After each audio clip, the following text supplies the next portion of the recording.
Hello everyone, welcome to the presentation about Tamil Nadu Elections 2026. I'm Aishwarya Prabhakaran, happy to present my insights about Tamil Nadu elections.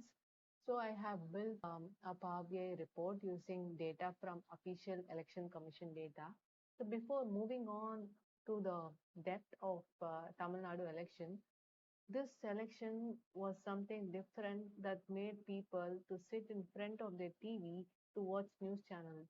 It also made many younger people to start talk about politics. Uh, so, to decode this Tamil Nadu election 2026, I have framed a three-part story which will try to answer what does the data alone tell us about this election. Let's go and check out the first story. It is important to understand the political history of Tamil Nadu. So, for nearly 6 decades, Tamil Nadu politics has largely been dominated by two major parties, DMK and ADMK. So, for many voters, traditionally, elections in Tamil Nadu means a contest between these two parties.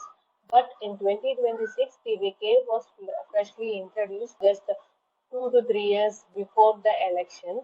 Um, but it quickly became one of the most discussed political party in this. So with all this said, let's start with the turnout story. So the biggest talking point in 2026 election was the voter turnout. The Tamil Nadu recorded nearly 86% turnout, which is one of the highest in the state's election history. So what makes this even more interesting is the SAR that happened in the election. So the total elected base got slightly reduced from 60 million to 57 million, but the number of people who actually came and voted increased sharply because in 2021 there were 46 million and in 2026 there were 49 people who voted who casted their story. The immediate elected base got reduced. Number of votes polled is high. So if we check this region, so the turnout is not the same throughout all the regions in Tamil Nadu, but Chennai Metro experienced the highest turnout with the most decrease in elector base. So traditionally, urban belt will have low participation in casting votes, but this time more number of people actually came out, and this increased the turnout percentage.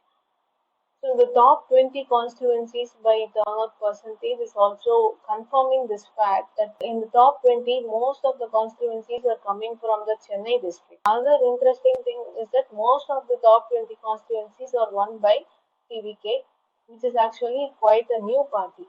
So if we again go one step further by exploring this turnout by bands, we can see that TVK is really winning across all the bands except for one thing.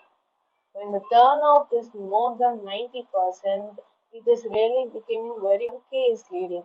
So this is quite a mixed. So all these three parties are actually splitting the votes, and this part is actually hinting us the reason why no single party has reached the majority mark of 118 seats. So this turnout story is actually suggesting that the turnout rate increase has helped TVK to win some constituencies. But to exactly know where the momentum happens, we need to go explore this vote by region throughout Tamil Nadu. So let's do that. Let's move on to the next chapter. Welcome to the geographic part of the story. So this view will show how the election map changed across Tamil Nadu. In previous elections, parties usually maintain strongholds in specific regions. If we take a look at the 2021 election results, the seat distribution by major parties, you could see the Kongu region is a stronghold of ANKI and Delta Chennai Metro is a stronghold of DMK. Now, with this in mind, if we go and take a look at the 2026 result, we could see that no single party is leading in all the regions. Some are leading by TMK, some are leading by DMK, and in some regions, DTVK is balanced with the TVK. Say, let's take for example the Delta part. The Delta part is a stronghold of DMK in 2021 election, but in 2026 it has lost more seats to TVK. Competitiveness in the sense I have taken in account the TVK winning constituency and the TVK runner-up constituencies. Since the margin of vote difference between the first place and the second place in the election is quite less, I have also taken account the TVK's winning in the second position. On this stage, the TVK has came runner-up in 16 seats, and it has won in 10 seats. So this is actually suggesting that though DMK has retained his stronghold in Delta region, it is quietly losing its power to TVK. Now let's take another stronghold of ADMK, which is Congo region. So Congo region in 2021 it has won 19 seats, and now in 2026 it has got only 7 seats, and more number of seats are given to TVK. And if we look at the vote share percentage of the Congo region, TVK has again got more vote share than ADMK, and interestingly, even DMK got more vote percentage than AADMK. And now let's take the competitiveness. So, competitiveness of TVK in the Congo region. So, TVK has won in 16 constituencies, but TVK has also came as runner-up in 9 constituencies, which it is actually suggesting that it has become competitive in 25 out of 33 constituencies in the Congo region. So this whole visual is suggesting that ANT has already lost its stronghold region to TVK. To summarize all this distribution of seats and share between the three major parties, we can utilize this seat swing visual. So we can see that TVK has gained 107 seats in their first election, but DMK and ADMK has lost more seats when compared to the previous election, with DMK losing around 73 seats to TVK. So this actually sums up the effect of 2026 elections. And to decode this complete story, we need to know the vote share between ADMK and DMK, how much percent ADMK's vote was shared by TVK, and also the contribution of minority parties. So now let's move on to the vote share story, the final part of decoding the TN 2026. So let's start the vote share story with this table. So this table shows that both ADMK and DMK have lost more amount of votes when compared to 2021 to 2026 elections. So while TVK has gained those gained those votes significantly. The decline is not identical everywhere. So to find the pattern in between these two swings, we can make use of the scatter plot. This scatter plot shows the DMK swing and the TVK's growth by region. So from this scatter plot, we could see that DMK has lost more amount of votes, like in central region, has gained its position, stronghold position there. So, for example, Chennai Metro, which was previously DMK's stronghold, has lost more votes there, and TVK has gained a higher vote share in those regions.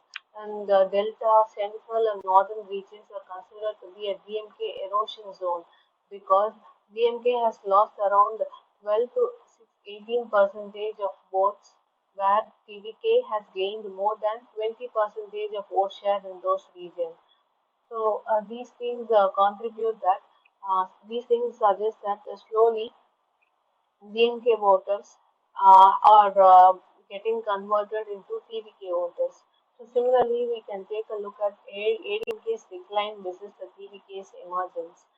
So if we look, ADMK has lost more amount of vote share, like around 16 percentage in the Congo region, which is actually a stronghold of their party. So in those party as well, TVK has gained more than 30 percentage of vote share. So this suggests that Congo, South and Delta is again slowly moving towards TVK's surge zone. So already Chennai Metro has been established as a TVK zone, and all these three regions are also slowly shifting towards the search zone. So now let's take a look at the minor parties' performance in this election. So TVK's rise actually coincided with decline in three minor parties like AM, MK, NTK, PMK. Noticeably, one point to be spoken here is NTK actually gained 6.6 percentage of vote share in 2021, but it was actually estimated that it will at least get more than 10 percentage of votes in 2026. In reality, it got only 4%. It again lost 2.6 percentage of votes to TVK.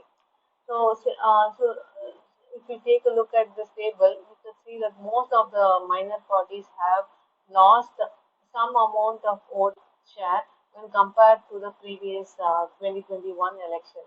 So now let's take a look at the reservation time based party performance. So if we look at the reservation based pattern, we will see that TVK has been TVK is proven to be competitive across all categories. Let it be general, SC or ST. It is competitive across all the all these categories. So this suggests that the party's rise is not limited to one specific category, and it was visible across multiple voter groups. This brings us to the end of the presentation. When all these patterns are brought together, 2026 election tells us a large story. So Tamil Nadu witnessed a record voter participation, a strong urban engagement, some major regional shifts, and the significant vote share movement that came away from the traditional parties to an emerging party. PVK successfully converted all these momentum into seats across various regions. So this election can be said that it is a combined effect of higher turnout, urban voters, the competitiveness of PVK, and the vote share shifts, and all these together, we can say it revealed one of the biggest realignments that happened in Tamil Nadu in recent years. And thanks to Code Basics again for giving me this opportunity. So these challenges really helped me to improvise my Power BI designing skills along with the presentation skills. So I do take many takes during presentation, but each take is actually really helping me in improving my communication, and I'll be forever grateful for that. Thank you so much, and I will be happy to answer any questions.